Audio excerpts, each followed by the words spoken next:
கிறிஸ்துவில் பிரியமானவர்களே, இந்த நாளுக்கான மாலை நேரம் அண்ணா அப்போஸ்தலனாகிய பவுல் கொரிந்து சபைக்கு எழுதிய 2ஆம் நிருபம் 6ஆம் அதிகாரம் 6வது வசனம். 2 கொரிந்தியர் 6:6, 2 கொரிந்தியன் 6:6. கற்பிலும் அறிவிலும் நீடிய சாந்தத்திலும் தயவிலும் பரிசுத்த ஆவியிலும் மாயமற்ற அன்பிலும். இப்போ ஒரு ஊழியக்காரனுக்கு அடையாளங்கள் சொல்லும் என்ன சொல்றாரு? கற்பு. யாரு? நான் கர்த்தருக்கென்று நியமிக்கப்பட்டவன், அதனால என்னைய இந்த உலக பிரகாரமான காரியங்கள் இதில் எதுலையும் பண்ணாதபடி. 2வது தேவனை குறித்த அறிவு. ஏன்னா என்னுடைய அறிவில் யாரை குறித்து? தேவனை குறித்த காரியம். தேவன் என்ன எப்படி கிருபையினால இரக்கத்தின் மூலமாய் என்னை மீட்டு கொண்டார், நான் எப்படி தேவனுக்கென்று வாழக்கூடிய ஒரு வாழ்க்கை வாழ்வதற்கு எனக்கு எப்படி ஒரு அறிவு உண்டானது, எனக்கு எப்படி ஒரு ஞானம் உண்டானதுன்னு சொல்லக்கூடியதா. 3வதாக நீடிய சாந்தம். அதாவது சாந்தம்ங்கிறதே ஒரு பெரிய காரியம், அதில் நீடிய சாந்தம். என்ன ஏற்கனவே பார்த்தோம் மிகுந்த பொறுமைன்னு பார்த்தோம், இப்போ என்ன சாந்தத்தில் நீடிய சாந்தம். அதாவது நமக்கு சாந்த குணம் உள்ளவர்கள் பாக்கியவான்கள் பார்த்துருக்கோம், இதுவரை எவ்வளவு நீடிய சாந்தம். அது மாத்திரமல்ல தயவு. அதாவது ஒருத்தர் தகுதியுள்ளவங்களுக்கு கொடுக்குற தயவில் தகுதி இல்லாத மக்களுக்கு காட்டுவது தான் தயவு. அப்போ என்ன, நீங்கள் கொரிந்து சபை மற்றும் கலாத்திய சபைகளில் உள்ள காரியங்கள்லாம் பார்க்கும்போது அவர்களுக்கு நான் தயவுள்ளவனாய். அது மாத்திரமல்ல, அடுத்து இதெல்லாம் என்ன? பரிசுத்த ஆவியிலும். நாங்கள் செய்கிற எல்லாமே எதன் மூலமாக செய்கிறோம்? பரிசுத்த ஆவியானவர் மூலமாக. நம்ம பார்க்குறோம், அப்போஸ்தலர் நடவடிக்கையில் பார்க்குறோம், 15வது அதிகாரம் முடிச்சு வரும்போது அவர்கள் போகும்போது எங்கே போகணுன்னு தெரியாமல் நிற்கிறாங்க. பரிசுத்த ஆவியான அவங்க ஆசியாவுக்கு போகணுன்னு ஆண்டவர் விடலை. அவங்க எங்கே கூட்டு போகிறாரு? பரிசுத்த ஆவியானவர் அவங்கள மக்கதோனியாவுக்கு கூட்டு போகிறாரு. ராத்திரியில் ஒரு தரிசனத்தில் நீங்கள் மக்கதோனியாவுக்கு வாங்கன்னு சொல்லி அதன் மூலமாக பரிசுத்த ஆவியானவர் மக்கதோனியாவுக்கு கூட்டு போகிறாரு. அப்போ ஒவ்வொரு காலகட்டத்திலையும் அங்கே பிலிப்பாய் பட்டணத்தில் அப்போஸ்தலர் 16வது அதிகாரத்தில் பிலிப்பாய் பட்டணத்தில் போகிறாங்க. அங்கே கலகம் உண்டாகி அவங்கள கொண்டு போய் சிறைச்சாலையில் போடுறாங்க. அங்கேயும் உட்காந்து துதித்து கொண்டு இருக்கிறார்.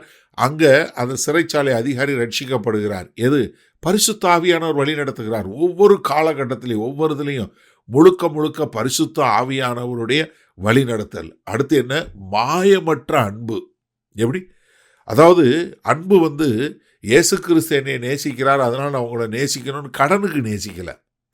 ஏன்னா இன்றைக்கு நமக்கு சபைகளில் நிறைய பேர் ஏதோ கடமைக்கு இயேசு கிறிஸ்து நேசிக்கிறார் அதனால் அவங்கள நேசிக்கிறேன், அப்படி இல்லை. இந்த அன்பு என்ன? மாயமற்ற ஒரு அன்பு, பொய் இல்லை, ஒரு உண்மையாக. ஏன்னா கொரிந்து சபையில் அவ்வளவு பிரச்சனை, கொரிந்து சபையில் அவ்வளவு போராட்டங்கள். ஆனால் என்ன?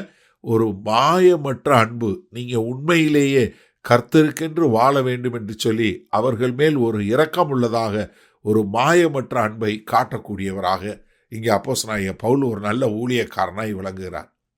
சரி, இந்த நாளில் இந்த வசனத்தை நம்ம எப்படி எடுத்துக்கொள்வது? எனக்கு அருமையானவில்லை, இந்த ஒவ்வொரு தகுதியும் ஒரு உள்ள ஊழியர்களாக நம்ம எல்லாருமே மாறணும். உங்கள் ஊழியர்கிட்ட இருக்குதான்னு பார்க்கறது ஒன்று. ஒருவேளை இந்த செய்தியை கேட்குற ஒருத்தர் நீங்கள் ஒரு போதகராகவோ நீங்கள் ஒரு ஊழியனாகவோ இருந்து மற்றவங்களை வழிநடத்துகிறவங்களாக இருந்தால் தயவு செய்து உங்களுக்கு இந்த காரியங்கள் வேணும்னு சொல்லி கர்த்தர்கிட்ட கேட்டு நீங்கள் மாறுங்க. அப்படி இல்லைனாலும் இந்த செய்தியை கேட்கிற ஒவ்வொருத்தரும் நீங்கள் கற்பிலையும் அறிவிலையும் நீடிய சாந்தத்திலையும் தயவுலையும் பரிசுத்த ஆவியிலும் மாயமற்ற அன்பிலும் நீங்கள் வளருவதற்கு கர்த்தர் உங்களுக்கு கிருபை பாராட்டுவாராக. விசேஷமாக நான் உங்களுக்கு சொல்கிறக்கூடிய காரியம் 2 காரியம் மட்டும் நான் உங்களுக்கு சொல்கிறேன். ஒன்று, மாயமற்ற அன்பு. என்ன? எனக்கு அருமையானவர்களே, நீங்கள் யாராக இருந்தாலும் சரி, உண்மையாக ஒரு ஜென்யூன் லவ் என்று சொல்லக்கூடியதாக ஒரு வேஷமாக வெளிவேஷத்துக்காக அன்பு செலுத்துறதில்லை. வெளிவேஷம் மற்றவங்க பார்க்குறாங்கக்காக சொல்கிறதில்ல, வாயில் சும்மா ஐ லவ் யூன்னு சொல்கிறதில்ல. உண்மையாகவே நீங்கள் உங்கள் மனசிலிருந்து உண்மையாக மற்றவர்களை நேசித்து நீங்கள் தேவனுக்கென்று வாழ்வதற்கு காரியங்கள் செய்கிறீங்களா? அப்படிப்பட்ட ஒரு காரியம் உங்ககிட்ட இருக்கா? உண்மையான மாயமற்ற அன்பு. இதில் நம்ம ஒவ்வொருத்தரும் மாயமற்ற அன்பு உள்ளவர்களாக இருக்கணும். 2வது, நம்ம எது செய்தாலும் பரிசுத்த ஆவியின் நிரப்பப்பட்டவர்களாய் பரிசுத்த ஆவியினுடைய வழிநடத்துதலோடு செய்கிறோமா? நம்ம எங்கே போனாலும் சரி, யாருக்கிட்ட பேசினாலும் யாருக்கு என்ன போதிச்சாலும் இல்லை யாரு கூட என்ன சம்பாஷணை பண்ணாலும் அது பரிசுத்த ஆவியானவருடைய வழிநடத்துதலோடு இருக்கா? ஆவியினால நீங்க உந்தப்பட்டவர்களாய் ஆவியினால் சொல்லப்படுகிற காரியத்தை சொல்லக்கூடிய மக்களா இருக்கிறீங்களா? இந்த 2 காரியத்தில் நம்ம தேறினவங்களா மாறணும்னா நம்முடைய வாழ்க்கை மீது எல்லாத்துலேயும் சரியாக வந்துடும். நமக்கு சரியாகவே தயவு வந்துடும், நமக்கு நீடிய சாந்தம் வந்துடும், பொறுமை வந்துடும், கற்பு வந்துடும், அறிவு வந்துடும், இது எல்லாமே வந்துடும்.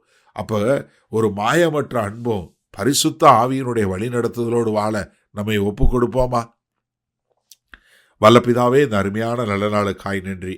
ஆண்டவரே, இந்த செய்தியை கேட்டுக்கொண்டு இருக்கிற ஒவ்வொருவரும் மாயமற்ற அன்பில் நிறைந்தவர்களாய் ஒரு உண்மையான அன்போடு அதே சமயத்தில் எல்லா காரியங்களிலும் பரிசுத்த ஆவியானவருடைய வழிநடத்துதலோடு வாழ எங்கள் தேவன் கிருபை பாராட்ட வேண்டுமாய் இயேசு கிறிஸ்துவின் மூலம் ஜெபிக்கிறோம் ஜீவனுள்ள வல்லபிதாவே, ஆமேன்.